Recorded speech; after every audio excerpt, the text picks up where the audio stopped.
aller sur la terre de mes autres ancêtres. Et puis on verra ce qui se passera. Et en tout cas, je suis super heureux d'y aller enfin. Ça fait 25 ans que j'ai plus mis les pieds, même si j'ai été allé rapidement et que j'ai été le palier, donc on a dû rentrer assez rapidement. Mais je suis très heureux d'y retourner en tout cas. Vraiment. Évidemment, évidemment, la rumba, bah oui, moi ça m'a bercé, en tout cas dans les fêtes familiales, ça nous a bercé, donc difficile de passer à côté de la rumba congolaise. Après il y a de la rumba en République dominicaine aussi, à Cuba, etc. Mais ici particulièrement, c'est sûr que...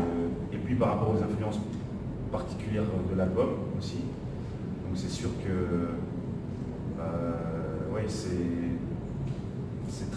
très fort symboliquement que sous l'art de Zao, c'est un peu formidable 20 ans avant, quoi.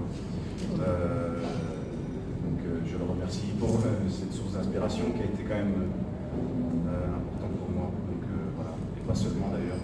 Enfin voilà, j'aime beaucoup sur ce chanteur-là, j'en connais pas beaucoup, mais en tout cas, lui m'a beaucoup touché par la sincérité et puis enrobé d'humour, quoi. Et c'est ça que j'aime beaucoup. Il faut toujours se méfier de la simplicité.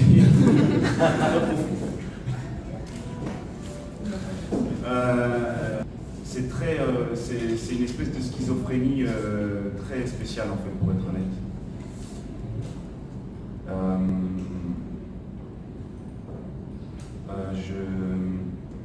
Comme je vous l'ai dit tout à l'heure, c'est vraiment une partie de... Là, on rentre vraiment dans l'intime. Et souvent, quand on aborde ce sujet-là, j'ai envie de pleurer. Et c'est ce qui est en train de se passer.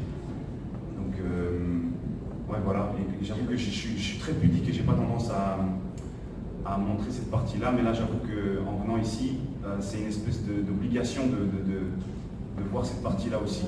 C'est cette partie en moi qui est beaucoup plus intime. Et je pense que c'est pour ça que j'en pleure, parce que c'est...